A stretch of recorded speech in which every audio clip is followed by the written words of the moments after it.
Welcome to this month's Future Beauty Talk.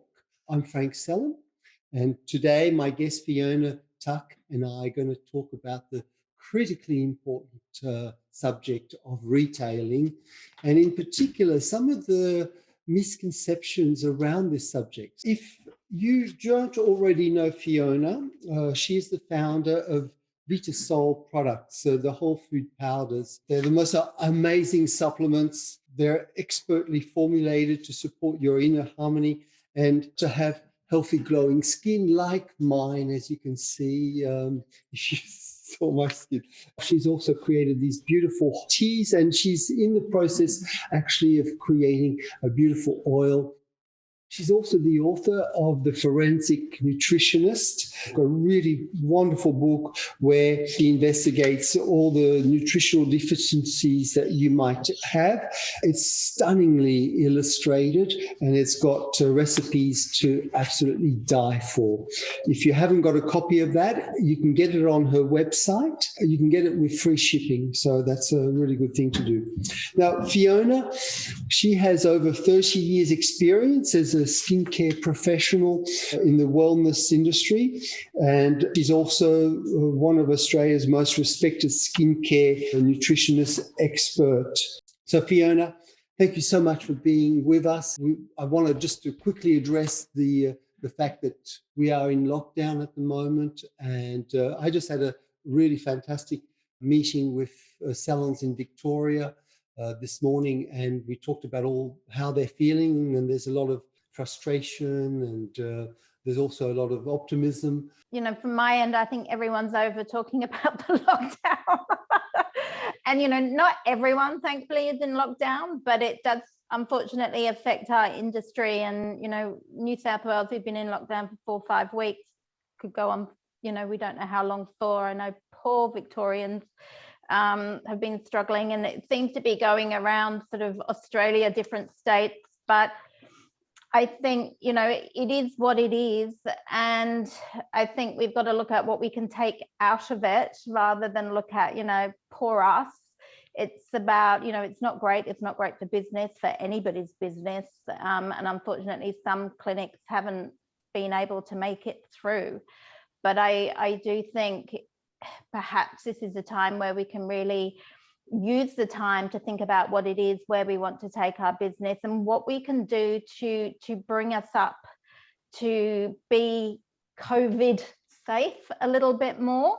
And if that means having more digital presence, then I think this is the time to be doing it. And there are some clinics out there that have been in lockdown for months and months and months, but they're online and they're still getting on those little reels and the Instagram and doing the lives, and they're really getting some great engagement. So I think good on them, and that's really all we can do at the moment. And perhaps looking at if you don't have your website up to date, looking at that, and also online shopping. You know, it's a controversial one, but I've been pro online forever, because I really think we have to be in order to compete and in order to keep the business afloat. I'm not pro online discount shopping at all, but I do think we need to have availability for our clients to be able to purchase online, because when we make it too difficult for them,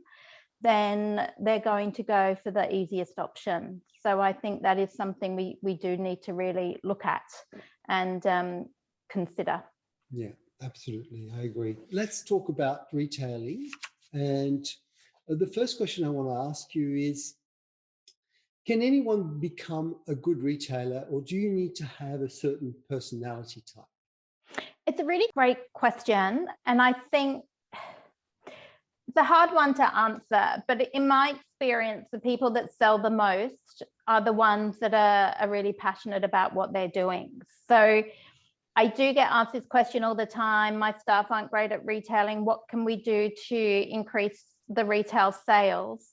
And there is only so much retailing you can learn. And if anything, sometimes that doesn't work. You know, when people start asking me for scripts and how the staff should be talking to their clients, usually that's a red flag that it's not so much about the retailing, it's more about being able to communicate effectively with the client. And I think when we're saying, can anyone learn how to retail? Yes, you can learn retailing skills. You can learn how to be a pushy salesperson. You can learn scripts. You can learn, find the gap, recommend 5, then recommend 3, then recommend 1, and learn how to overcome objections. But very rarely does that work effectively, because ultimately it's not dealing with the main issue. And the main issue is not being able to communicate effectively with the client in a way that the client is able to trust that therapist, that the therapist isn't defensive and looking for the hook and looking for how they can reel that client in. We need to learn how we can have a really open and honest and transparent conversation with that client in order to be able to effectively recommend a product. So I almost like to move away from the term retailing and move it more towards being open and honest, and being 100% honest with that client, rather than try and retail, because when we're trying to retail, that's usually when it fails. Yeah, that's such a great answer. I love that. It's really, you can hear it when someone's sort of giving you a script. It does, first of all, it doesn't sound good, but it doesn't feel authentic. It doesn't feel like, are you talking to me about my needs, or are you just reciting something when I give an objection? Absolutely. And it also tells me that the therapist may not understand the product, because if you're saying the same thing about every product, then the therapist isn't perhaps understanding the ingredients well enough to be able to personalize it for that particular client. So if I've told you that I don't like exfoliating my skin, or my skin's ultra sensitive, and then you tell me about this particular cleanser that's exfoliating, I don't feel that you've listened to what I've been telling you. So it's very important that when we're talking to clients about a product, we're really telling them why that product has got particular ingredients that are going to benefit that particular client's skin. So just because a cleanser may have a particular ingredient, for that client, you may not mention that ingredient. You may be wanting only to focus on another ingredient because it's more pertinent to that skin condition. So I think it's important that we can understand that we need to be able to customize what we're saying to make it applicable to that client. And if the therapist has got the same spiel for everyone, it's quite off-putting. And I can't tell you, Frank, the amount of times I've been for a skin treatment and I've stopped going because that therapist is talking at me. They are not talking to me. And I know they're going through the spiel of perhaps what they've learned in a product training, and the way they're repeating it to me is a learnt behavior rather than something that's coming from knowledge, education, and passion. Yeah. And that's communicated very differently. And it's important that we understand the difference. Yeah. Very, very, very wise words. So maybe move away from the script and really learn your products and learn to listen. Well, I think it's about not being defensive, because I find therapists can get very defensive about their products. So if a client dares mention another brand, immediately the therapist gets very defensive, and they're defensive about that product, or, oh, you can't get a good product from a department store, or that can't possibly work, or that's an okay product, but my product is better, without really understanding that other product. And the amount of times I hear a therapist talking about another brand or another product when they've probably got zero experience with that brand, or they don't understand actually what's even in that formulation. And immediately that's going to get the client off guard. And I'll give you, I was at an event the other week, and a client there was, I was talking to her about her skin, and I actually said, your skin is beautiful. I can tell you look after your skin. What are you using? And immediately she was like, she thought I was going to try and sell her another brand, because the brand of skincare she was using, it was a professional skincare brand, but it wasn't the one that her therapist was recommending for her. And she was like, my therapist has been on at me for ages to get onto this product, and I'm really happy with my product. And I simply said to her, look, whatever you're doing is working for you. Your skin's beautiful. So if that's working for you, that's fine. And I think it's important that we acknowledge that with the client, because there may be other gaps that we can actually fit in retail. Maybe there's ingestibles that you can start recommending. Maybe there's a mask. But if she was really happy with her home care and her skin was stunning, it's working for her. So to then try and swap her over to another brand that was probably double the price was very hard to justify. And personally, I couldn't justify that, because what she was doing was working for her.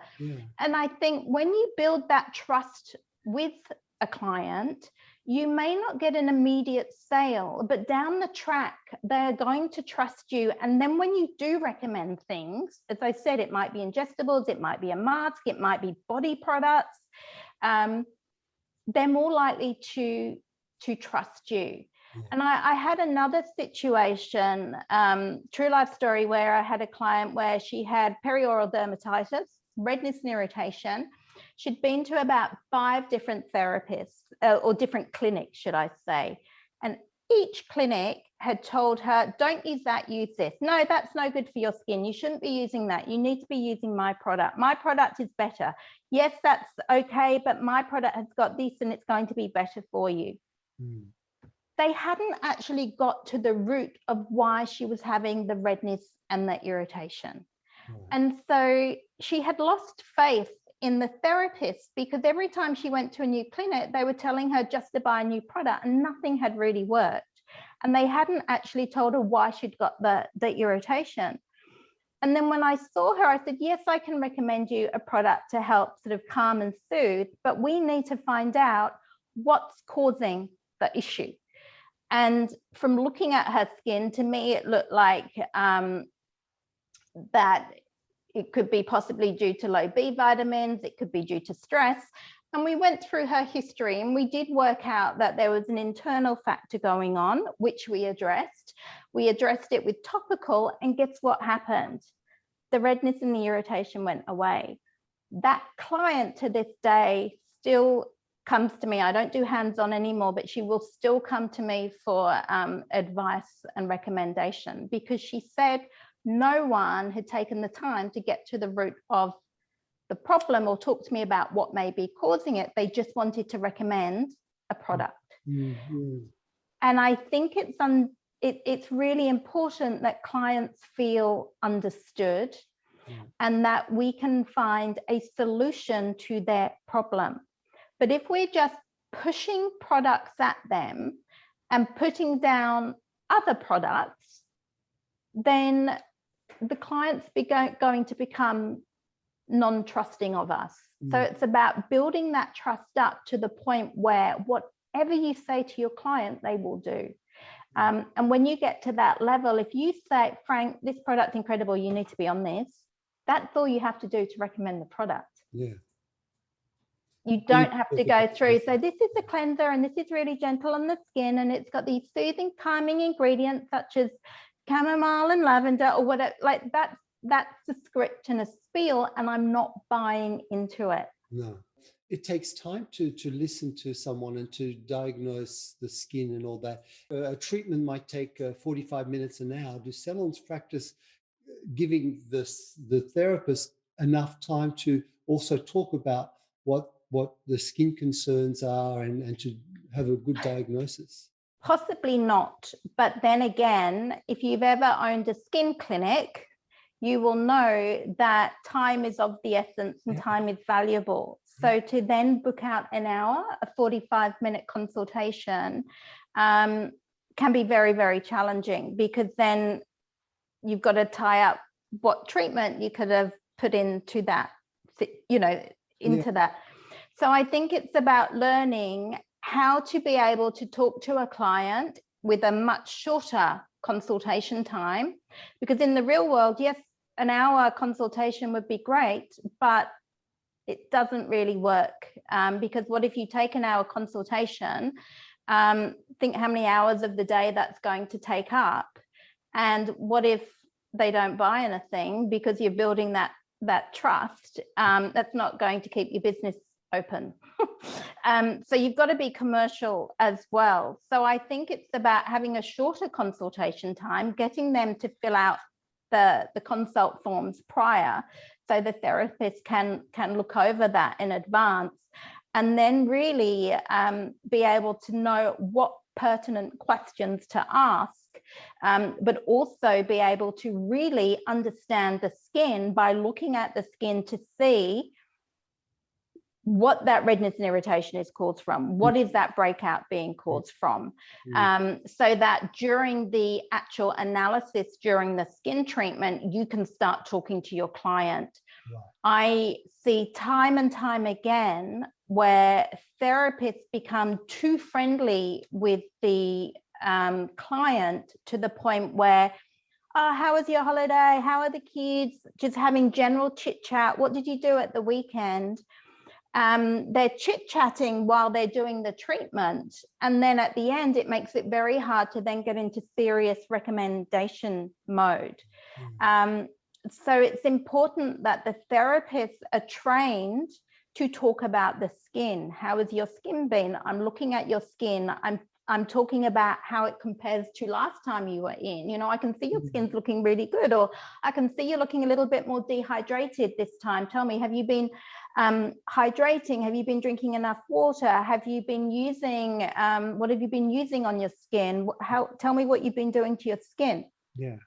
So trying to find out the cause, and then recommending to the client what the solution may be. So it may be, okay, we're going to really work on treating that hydration during the treatment today, and then at the end I'll give you some tips of what you can do at home to really help with that. Yeah. So you're not then talking all the way through the treatment, but you during that consultation, I think it's really important to talk to the client about what you're seeing on the skin.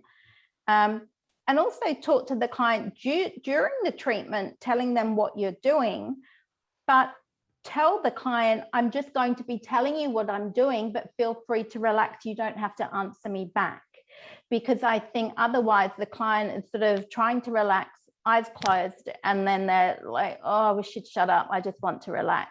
So I think it's important to understand you can relax, but I will just tell you what I'm doing. Because sometimes when you don't speak at all, I'll be lying there thinking, I wonder what that was. What was that? What are they doing? So it's just almost a reassurance for the client, but also knowing that their needs are being taken care of. So yes, consultation is important, but a lot of that can actually be done in the treatment room during the analysis, because I do think as well, we have to be commercial as well. Yes. And an experienced therapist is able to look at the skin and pretty much see straight away. Yes. I can pretty much look at the skin and see if that breakout is hormonal, if it's coming out from stress, or if it's because of a topical, something topical. So that does come down to a little bit of, making sure that you are keeping updated on as much education as you can, and experience as well. So they're the things that the younger therapists do need to learn, and I think that is important. Yeah, I know that that could be another one of those misconceptions, is that we want to build that rapport, and so we think that if we ask about how the kids, we're building that intimacy, and and we chit chat about things that are really not about the skin, and sort of I was going to say with that, I find that's one of the easiest ways to lose clientele. It's about being friendly and getting to know someone, but the amount of times I have seen or heard clients go to another clinic because they didn't feel that they were getting the VIP treatment. And to give you an example, if you are treating a new client very differently to an old existing client, you could have a problem. So if you find you're looking at the book and there's a mix up or a therapist is off and you're like, oh, we'll call Frank because Frank won't mind. Frank's really laid back. Frank, oh, I've known Frank for years. He's a regular. He won't mind being swapped around. That's a very dangerous situation to be in, because you know what? Frank's your bread and butter, and Frank will mind if you keep doing it. And if you don't treat Frank like a important client, if you think how much money that client spends with you, that loyalty of that client, but you are treating that client in the worst way because you're swapping that client's appointment around, you're not talking to your client about the skin, you're not maybe giving them that recommendation as you would a brand new client. And I cannot tell you the amount of times people have said, I stopped going. You know why? Because they always moved my appointments. I never felt like I was being talked to about my skin. And that is the quickest way to lose a client. And I've seen it time and time and time again. Yeah. And I've experienced it recently when we were able to go to hair salons and get a haircut. And my hairdresser would always talk about things that she's done, or the concert that she went and all this, and never talked about my hair. But had she talked about, oh, your hair's dry, or it's looking better, or what are you doing, I would be really interested, and I would consider her as, wow, my hairdresser is an expert. It would really give her that authority that I want to have, that sort of relationship when I go and see someone. Exactly. And I think especially the younger therapists tend to be a little bit reserved, and that's where we need to train them in speaking to the client about the skin. Because again, I've been for skin treatments, I've been for hair treatments, and they're not talking to me about my skin. I remember when I trained many, many, many years ago, in one of my first jobs, the salon owner was giving me a treatment. So I was new to the clinic, and the salon owner, who I was looking at as, this industry icon, was giving me a skin treatment. And I was so excited because when you're newly qualified, the area I find that therapists are least confident in is skin analysis. They are scared of analyzing the skin, and that's why they don't tend to talk about it. So that's where we need to train them up on. And I was so excited because I thought I was going to really learn from her. And all she did was, time it got to the skin analysis part, cleanse the face and then sort of look under the light, I was waiting to hear, what she was going to say about my skin. And she just looked at it and went, okay, all right, okay, yep, I know what I'm doing. And I was like, no, I really wanted to learn from her. I wanted to see what she could see on my skin. Was it the same as what I thought it was? Yeah. And for me, I never forgot that. And after that, I would always really talk to my clients about what I was seeing on the skin. Yeah. And to be honest, when I was brand new, you're always a little bit shaky and you're always sort of hoping that you've got it right. But clients love to hear about what you can see on their skin, what you can do for them, and why you think they may have the condition that they've got. So educate them without selling to them. Yeah. And for me, I always say, you've got to get the client connection first. And I call it the aha factor. I'm not going to buy a product from you unless you can convince me that you know what you're talking about. Yeah. So unless you can tell me something about my skin that I didn't know, or that you can tell me why I've got the dryness and the irritation, you're just talking at me.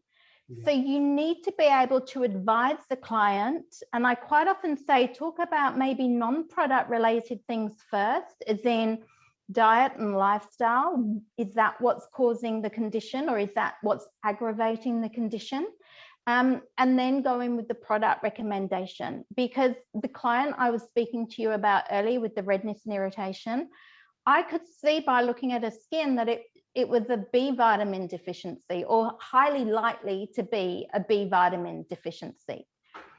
And then when we started asking more questions, she had changed her diet, she was under stress, she turned vegetarian, and it all pointed to the timeline and everything. Yeah. That was her aha factor to trust me to say, okay, what do you recommend? Mm-hmm.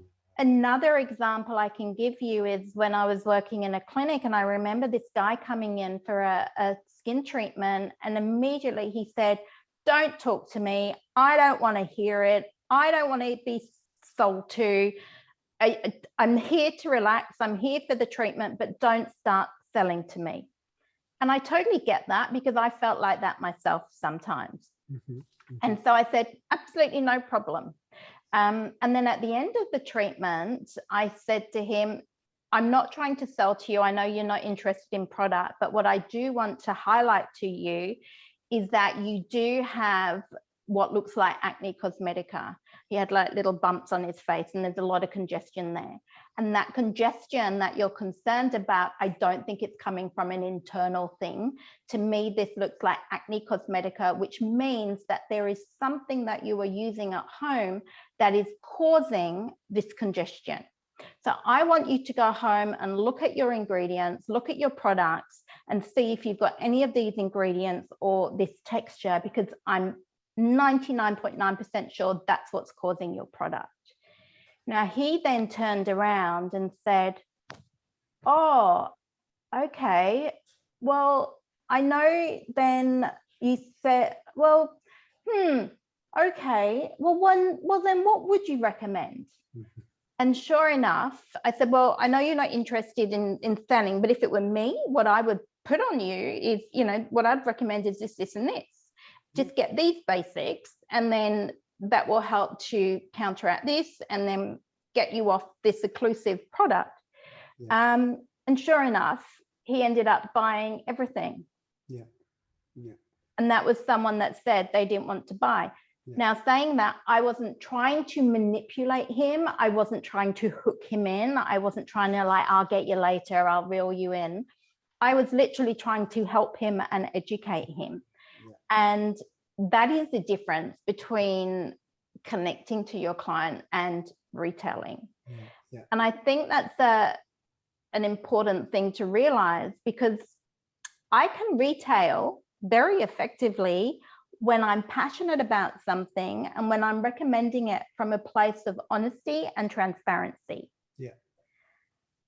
If you then say, Fiona, you've got to meet $500 a day in retail, mm-hmm. This is your target, that's it, I'm done. I can't retail anymore. Mm-hmm. Because now I'm feeling my energy's changed. It's not about the client. I'm thinking about me and trying to meet that target. Mm-hmm. And then I can't do it. Yeah. So I think that's an important thing to realize. Whilst I'm not saying don't have targets, what I'm saying is there are different personalities that respond differently to retail pressure. Yeah. And so I think it's important to understand your staff. Some people will be quite bolshy, quite pushy. And if you say, this is your target and this is what you get for it, they may be motivated to sell more. But there are other people that it may demotivate them. So it's important to sort of find that balance and find what works for your team the best. That was going to be my next question, actually. Do you think that salon owners should set up targets and incentive programs for their staff? I think you need to have something to work towards. Quite often when it's done as a teamwork, and it might include treatments, so perhaps it's treatments and retail, that can work quite well. I think it's important to maybe have a chat with your team and find out what motivates them the most. I find what I would recommend is making sure that the staff are using the products, because if you've got a therapist that is using the ordinary or using Aldi products because that's all they can afford, and then they're having to recommend a product that's $200 or $300, they don't believe in that product, it's going to make them very hard to retail that product. So I think it's important that the therapist gets some kind of allocation and they are using the product. I mean, my recommendation would be for one of the senior therapists to actually give the new therapist or the younger therapist a skin analysis and a skin diagnosis and a recommendation of how to use those products so that they've got their own little personalized program, and they're motivated to go and use the products. Because when you can talk from passion and personal experience, you can sell that product. I can tell you that it's very hard for a therapist to sell a product if they're not using it, if they've never used it, if they're not passionate about it. But the people that can sell are the ones that are passionate about it. You know, if someone's like, what are you doing to your skin? It looks great. Oh my goodness, I'm using this product. It's incredible. Or if they can talk about their experience, if they're passionate, then they will sell it. And so that's where I think that retailing skills goes out the window when we're taught to follow a script, find the gap, all of that process. Because when you are passionate about something, that is when you can sell it. And the best way I can explain it is when you're talking to a friend and a friend recommends you something.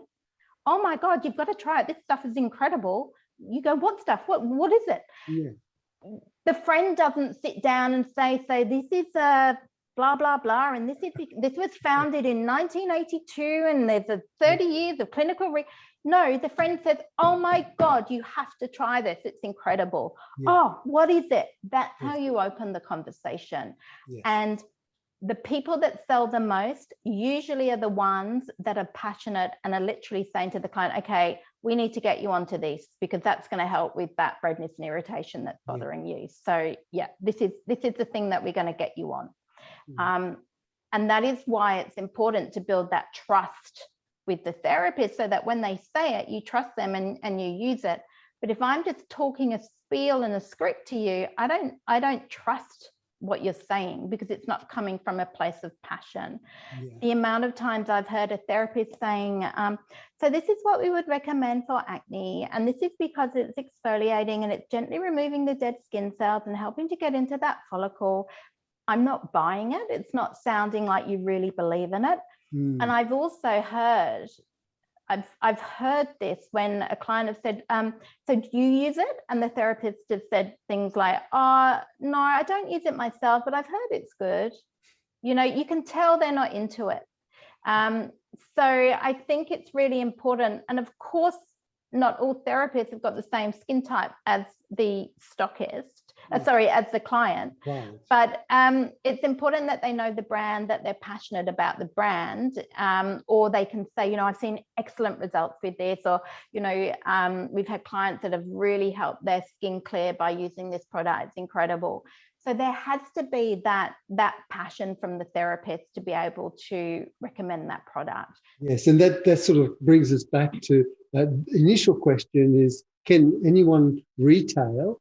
And well, it's all about, you know, what drives you in the job that you're doing. Are you passionate about it? If you are, then retail will come easily because you'll talk from a place of really wanting to help rather than you know, focusing on your. It's interesting focusing on your targets. It's interesting that everybody is driven by different things, and it's great what you said. You know, talk to your therapist and ask them what would they like to be incentivized by, and I like that.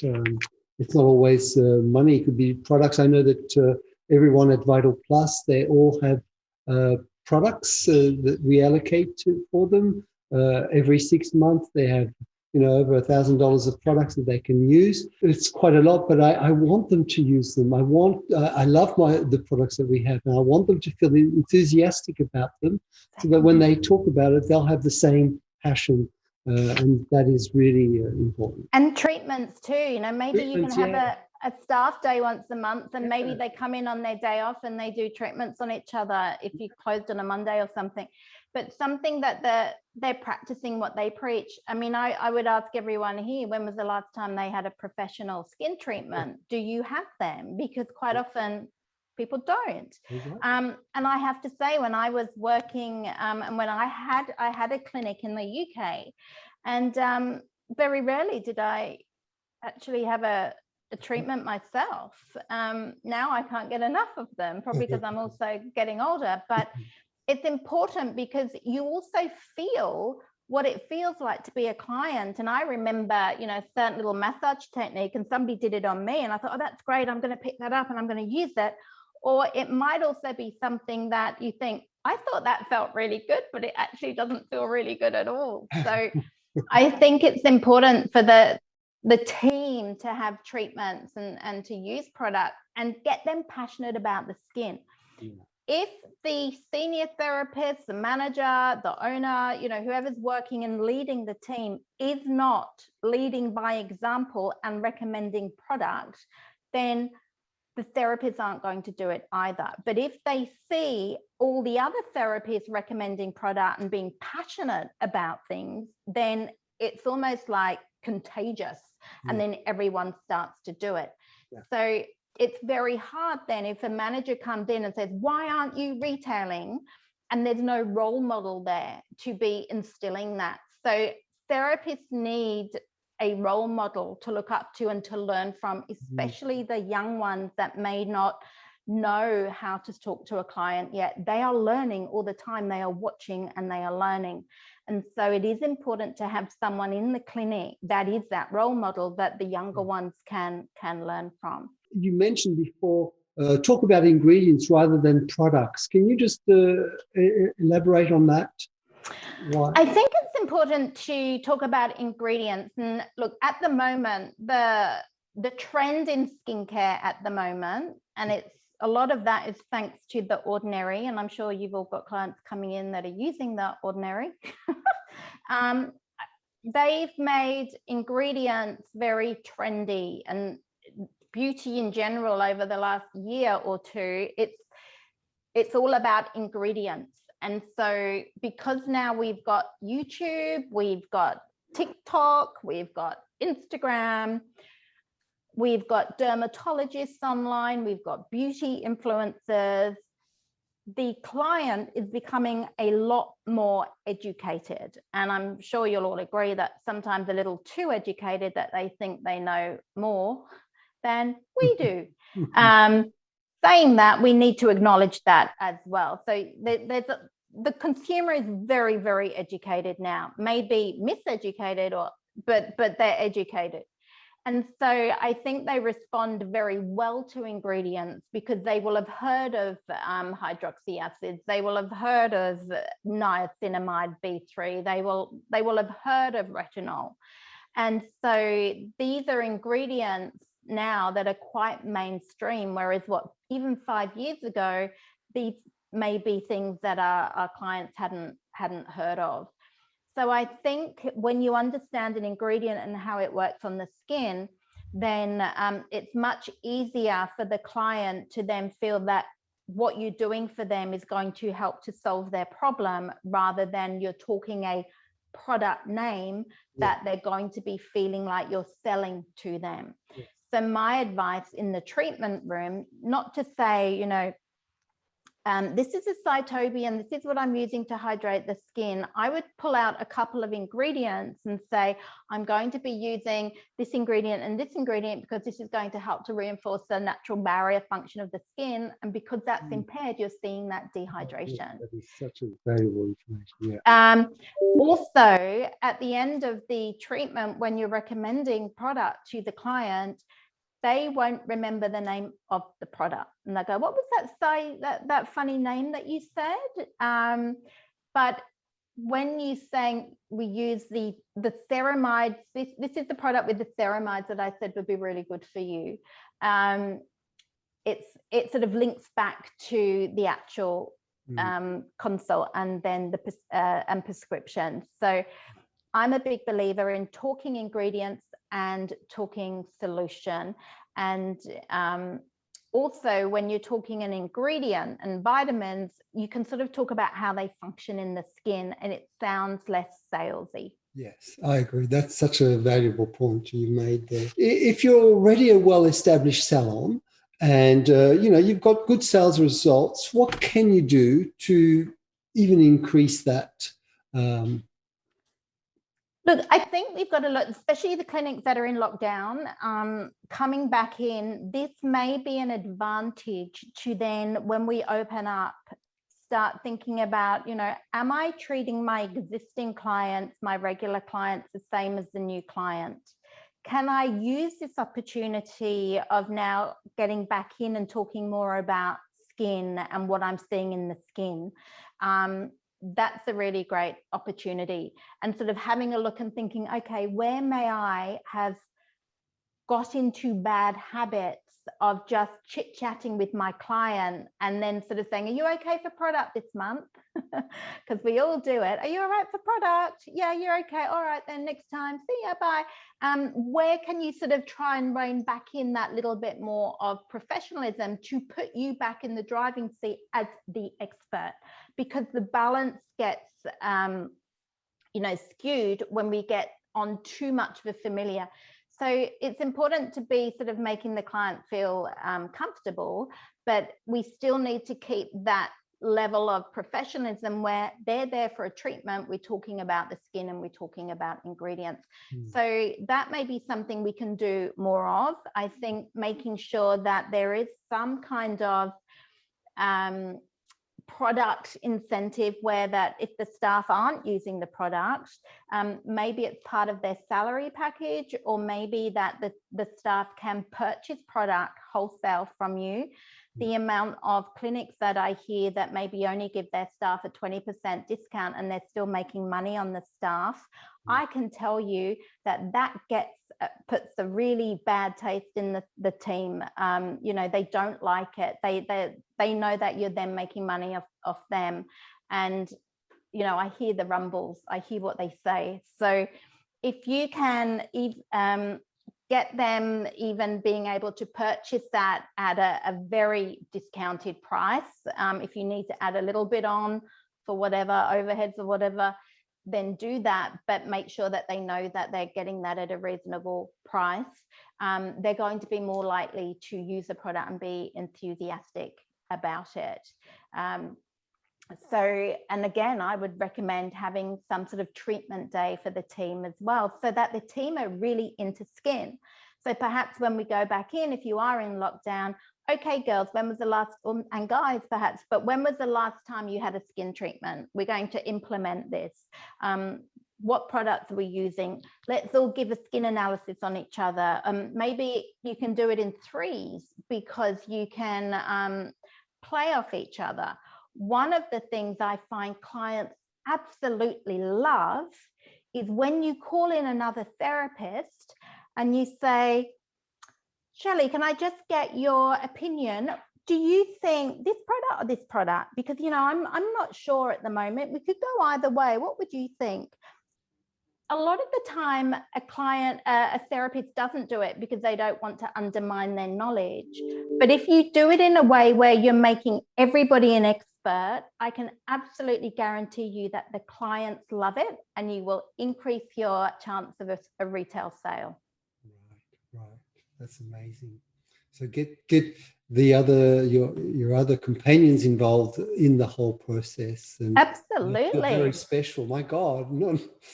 So if you're using a product, and perhaps I'll say, Frank, don't you think Lena would do really well on blah blah product, because she's got the redness? What do you think? And you go, oh my goodness, absolutely, it changed my skin. So they can actually reinforce what you're saying about the product. So work in teams and start to team tag, to even if you're just talking about how amazing a new treatment is or a new product, it's going to actually make the client want to learn more about it. Thank you. That's very interesting. I've got a pain one here. Question is, how do beauty salons compete with big retailing stores like Mecca and Sephora?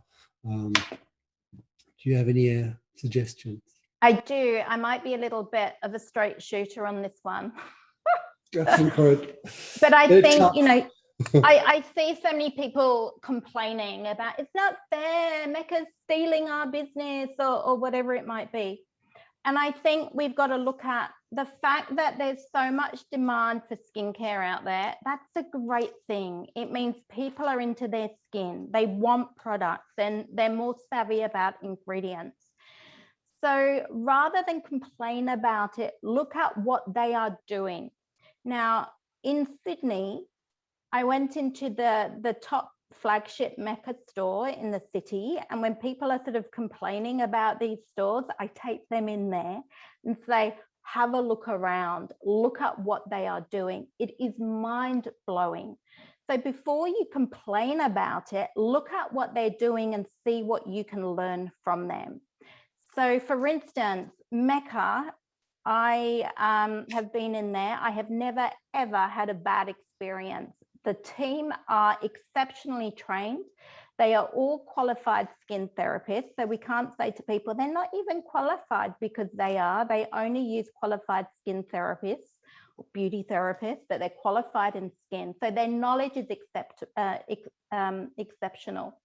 I have had better recommendations from Mecca staff than I have in the majority of skin centers that I have been in. And that is because their product knowledge is next level. They invest time in product knowledge. So what can we learn from that? We can learn that we need to make sure that our therapists are at a level of the Mecca staff. Their customer service, their skincare knowledge, and their ingredient knowledge is next level. And that is because they all go through an intensive training process. All of these girls, they're learning customer service, they're learning neuro-linguistic programming, how to communicate with people, and they are absolutely pedantic about their ingredients, their product knowledge. Please go in and learn from what they are doing, because that is where we can all improve. The other thing is, these stores know the value of retail. They don't have one or two products sitting on the shelf. The rest are all locked up because they're worried that somebody is going to steal them, that you have to ask for these products. Those products are available. You can touch them, you can pick them up. So if you want to compete with these stores, you have to have a retail environment that is going to attract people in to purchase products. Most clinics put 1 to 3 products on a shelf and make them very inaccessible for a client to get to. So if you want to be anywhere in that arena of the Meccas and the Sephoras of this world, you have to have a reception area that is designated to product display and retail. And you need to make sure that every single staff member is trained in customer service and trained in product knowledge. The receptionist, absolutely, because what will happen is you will start to pick up people coming into the clinic to purchase product that may not even be coming in for a skin treatment. Mecca gives a free skin treatment to people that buy product. So you can book in a 60-minute, a 90-minute facial that is redeemable against product. That's because they understand the power of retail. How many people can come in and purchase product as to how many people you can see in 1 hour in a treatment room. I'm not saying that you should all give free facials, but what I'm saying is you need to understand the value of retail. If somebody comes in off the street, they can walk out with 5 products without even having a skin treatment. And so making it into a friendlier retail environment is very, very important. I don't think we can complain about these shops when we're not even at a level of competition with them. So go and see what they're doing and see what you can learn from them, take that back and do it in clinic. That would be my answer. Very, very interesting. Very, very good answer. To actually go there and see for yourself what they're doing, see the things that you like, and think, oh, I could do that. Yeah. Is very, very good. Um, do you think that salon owners, beauty therapists should wise up to Instagram in particular, or Facebook? I think we should. And this is where, if you've got younger therapists, that, use them to that advantage, because they're the ones that are going to be savvy on knowing how to do the reels, etc. And that's what's going to grow your engagement. So definitely, yes. I think also Instagram lives, where you can actually go live and talk to different experts. Maybe you can call in from the different product companies. So maybe even, talking about Jumu or Genetique, or you can talk about the different products so that you can be educating the clients, I think is really important. And if you don't feel comfortable doing a live, which they're great, because then your clients can start to write in questions and feel part of it. But if you're not comfortable with that, do a little pre-record, even if it's a short something to talk about a product, and put that up. But the young ones are doing some really, and I'm not being ageist here, but I just find they're a little bit more savvy, and I'm obviously not that savvy.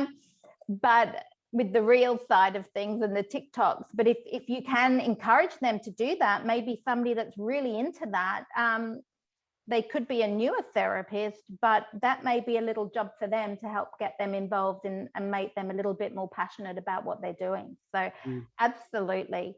And that's what we're competing with. We're competing with beauty influencers, we're competing with celebs.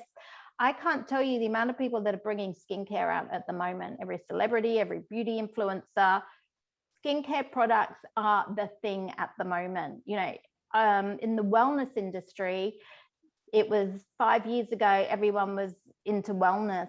And now, because of the likes of Pete Evans, etc., and things that are being promoted that just simply aren't evidence-based, all of these wellness people that are non-qualified seem to be going into skincare, which is concerning, but it just means that people are interested in it.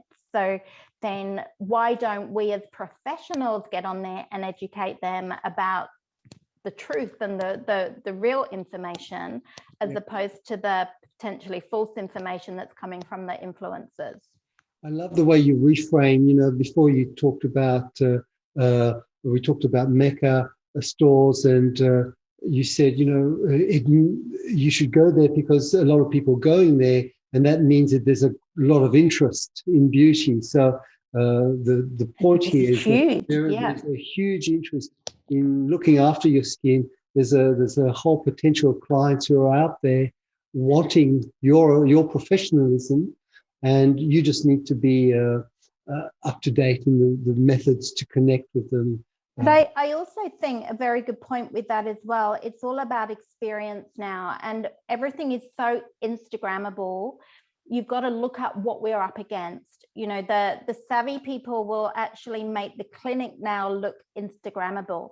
But if you've got a clinic and you've got a little wicker shelf with some dried flowers on there and one or two products, and it looks like a rickety old treatment bed, that's a portable bed that you're still using for your client, and you're expecting them to pay top dollar, and you're expecting to compete with these absolutely beautiful looking stores, we've got to up the game, and we've got to look at the clinic and what we can do to make it look more breathtaking when you walk in. It doesn't have to be expensive. A little bit of paint and some carpentry can go a long way. But we really need to think about that. If there's some grotty old bathroom out the back door that they've got to use, or is there a beautifully decorated bathroom? Those things make a real difference, because the client has got so much choice where to go now. It's not just about you being a good therapist, it's about the whole experience, because a lot of people just want to Instagram where they are. And if that's not an Instagrammable clinic, then they'll go and find one that is. So you really need to take all of that into consideration now. Unfortunately, in a way it's a good thing, but in a way it does put the pressure on us to really, step our game up. For sure, for sure. Okay, well, thank you very much for sharing that. I'm going to ask our audience if they have any questions they'd like to put forward. I've got one from Kat. Kat, if you can hear me, you can unmute yourself and ask the question, or if you like, I can read it out. Hi, how you going? So I work for Utopia, and I have a client that is very, very, very difficult to even explain and educate, like how the skin needs to be even washed, and not just retailing any product that we're selling. Just get her to wash her face. It's like talking to a brick wall. I've shown her photos. We've gone through her concerns. She uses the "I'm lazy" excuse, and I've said, well, you have 5 minutes in the morning to check your phone. You've got 2 minutes while the kettle's boiling. You can wash your face. It's more about changing your priorities and your routine. And she just absolutely refuses to even, she says we should wash her face for her once a month on a facial instead of having to do it herself every day. I just, I don't know what to do with this lady. Well, I think, again, I mean, you've got your hands full with that one, but I was going to ask you if she's only using water on the skin, no product. So she's just splashing her face. Yeah. What her reasoning of that was, and is it just that she's lazy? I genuinely think she has an older mentality. She is maybe in her late 50s. So I think she's always used that, well, my mum's skin was perfect when she was growing up, and my skin's been perfect while I was growing up. So why should I change now? And, obviously things have changed. We have processed foods. We have a lot of sugar in our foods. There's, the sun is harsher. There's so many reasons as to why our skin has changed over the years, but she just absolutely refuses to even listen. So I guess, and excuse my bluntness, but I'm a straight shooter. My feedback to that would be, I'm not convinced on why she has to use a product. And what I mean by that is, if she's got good skin and she doesn't have a problem, you can tell me till the cows come home why I need to do something, but I haven't got that aha factor. Do you know what I'm saying? What I was talking about earlier? Yeah. So at the moment, I feel like I'm being talked at, but I'm not getting a hook in as to why I need the product, because my mum's skin was great. I've got great skin. I just use water and it's fine. I haven't yet got that, oh my God, I get it now why I have to do that. And I think the more you talk at her, the more she's going to just shut down and not want to do anything. So unless you can actually see an issue to solve a solution, and it depends on what the condition of her skin is, but she may be someone that you have to sort of buy into the whole I'm lazy and meet the client where she's at. So for instance, I don't use an eye cream. I don't believe in them. You can sit here and tell me till the cows come home that I need to use an eye cream because of pollution and because of sun damage and because the skin is thinner and finer and it's more prone to premature aging, but you're never going to convince me, because I just can't be bothered and I've never really seen a difference with them. So what you would need to do with me is saying, like, I know you're not into eye cream, so let's look at getting you on the serum, because this one you can also use around the eyes. So I think you've got to meet this client where she's at. Like, you're not, if she's just going to splash her face with water, she's going to just splash her face with water. So focus on just the treatments at the moment, and then look at what you are seeing on the skin. So if you are seeing capillaries, if you are seeing sun damage, you might just get her on a moisturizer, or you might get her on SPF, and that's it. And you're never going to get her on a lot of different things. But until you've got something that is going to hook her in to go, oh my God, that makes sense. Okay, well, I better use it then. The reasoning for using something isn't going to hook her in, because she's got good skin. Yeah, she definitely doesn't have good skin though. I think it's in her mind. Like, she has severe dehydration, she's got sunspots, there's a lot of pigmentation. So we've even broken it down with using our observe machine, where it takes photos and we go through all of the imagery and explain everything to her. And she still won't even see, like, and she's even told me these are my concerns. She has concerns, but still doesn't want to do anything about them.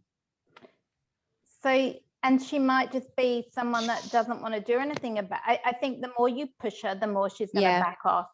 So I think it's a case of keep coming in for treatments. You can, and when you're talking to her, rather than try and convince her of what she needs to do, you can actually sort of reinforce, now I know you don't want to do too much to your skin, so that she doesn't feel that she's being sold to. But when she comes in, tell her what you're seeing on the skin. Just saying, oh, it's looking a bit more dehydrated. What have you been doing? Or tell me about, you know, have you been drinking more? Have you been? So try and maybe hook her in more with sort of diet and lifestyle factors, and start there. And then gradually, it's a case of gradually building her up to her wanting to listen to you. Yep. If that makes sense. Yeah, she's probably the most difficult person I've encountered in terms of educating. Because she's just plain old just refuses to listen. So and then meet her there. So I think sometimes we look at it as challenge, or don't let ego get in the way, as in, you know, I know more and she's not doing it and she has to do it. Just meet her where she's at, and like, she wants to use water, then okay, I know you just want to use water at the moment, you know my thoughts on that anyway, you know, and moving on. Eventually she might come round, but I think maybe take the pressure off her a little bit. Just talk to her about what you're doing in the clinic, and then just sort of, this one might be a very slowly and surely one, rather than it sounds like she's just not ready to listen at the moment. So it doesn't matter how much you're trying to convince her, you're not going to. Yeah, great. Thank you so much for that. I've got some other questions here. There was a suggestion to give her some samples and give her an incentive that she'll get a free LED. So you can incentivize your clients to use the products. That's a great idea. Samples can help. Yeah, samples can help. But like, give her one, because any more than that, she's just going to leave them at the bottom of the bag and not use them. Yeah, I did actually give her samples of a cleanser, and only a cleanser to start it off with, and I followed up with a phone call to see how she went with it, and she still refused to use the sample. So when I say I'm talking to a brick wall, I really am. Yeah, you are. That's why just keep it to what you can see on the skin. Try and find out what her concerns are. And I think, the cleanser sounds like the last place she's going to start. So, I think it's about looking at what else, you know, the sun damage, etc. you can see, and trying to find out what concerns her. But the more you preach, those people are stubborn. They're going to push back. The more you try, that's right. It just feels that way. Well, look, we've gone over the hour. I've got other questions, but we're going to have to leave it for the moment.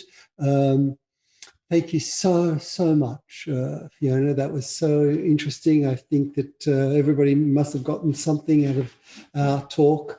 I hope we can do it again. I know that I've got lots of thanks, and so thank you very much. And if you want to know more about Fiona, we'll have all the details in our recorded version, but you can find her on fiona.com, fionatuck.com.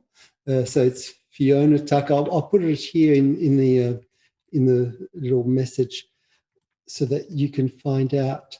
I recommend that you try, if you haven't already, her beautiful Whole Foods. And if you want to talk to us, we're at Vital Plus. I'll just put that .com.au. You take care of yourself and keep the passion. Just one thing, Frank, if somebody's asked where to get some more business ideas and things from, Just one thing I would say to that is also go to other clinics and have treatments in different places, because you do get inspired and you do pick up ideas, and you'll get ideas of what not to do and what to do, and go to like the meccas and check those out as well. The more you can sort of try different clinics, the more ideas you'll get to know what works and what doesn't work, and to also see design ideas for your clinic as well. Yes. That first impression you get is really, really important. Thanks again, and we'll talk again soon. You take care, everybody.